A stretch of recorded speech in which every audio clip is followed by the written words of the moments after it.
The FDA is considering pulling back restrictions on blood donations from gay and bisexual men. A blanket ban on donations from men who are sexually active with other men would be eased under draft guidance to be released in the coming months.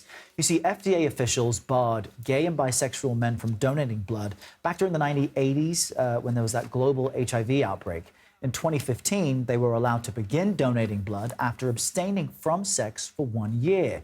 Now, that abstinence period shortened to 3 months during the pandemic to alleviate severe blood shortages. Joining us now is Dr. Celine Gounder. She is an editor-at-large for public health at Kaiser Health News. She's also an infectious disease specialist and epidemiologist, and she is a CBS News medical contributor, well qualified to talk about all things. And let's focus on this issue here because it's interesting, Dr. Gounder. As you know, these FDA restrictions have long been criticized by experts as misguided, and I wonder what your thoughts are. Would you agree with that?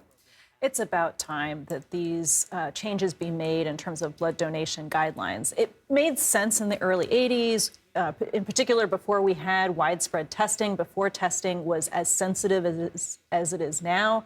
But now the tests are extremely sensitive. They can pick up infections within 10 days of exposure. And so when you combine the testing and these screening questions, your risk of having HIV introduced into the blood supply is exceedingly low.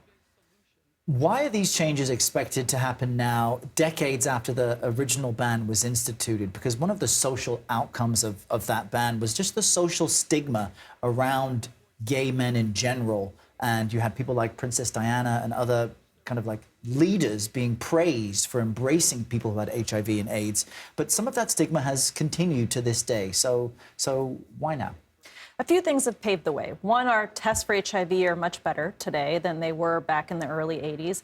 But very importantly, there was a study conducted, funded by the FDA and done by 3 of the biggest blood centers in the country, looking at whether if they switched their protocols to a risk, sort of tailored, personalized approach, where you ask people what their sexual habits have been, how many partners they have, whether they've engaged in anal sex or not, which is the highest risk form of sex, they could really minimize the risk and open it up to gay men, to bisexual men, to donate blood safely.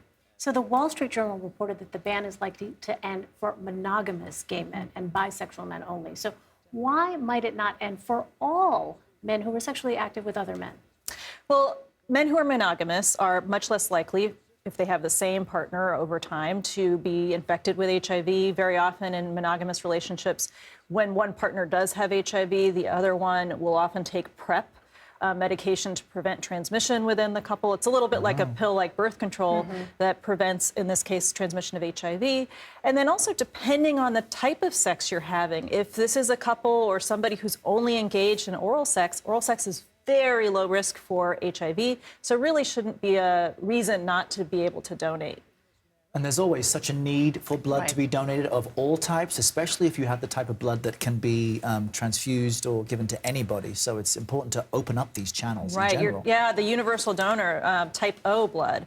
We're seeing a big shortage of blood right now, in part because a lot of the blood that gets donated in this country gets donated at the workplace. So employers will organize a blood drive. And because people are still not back to working in the office, we're not seeing as much blood being donated. Oh, interesting. Important stuff. Dr. Celine Gounder, great to have you here. Thank you very much.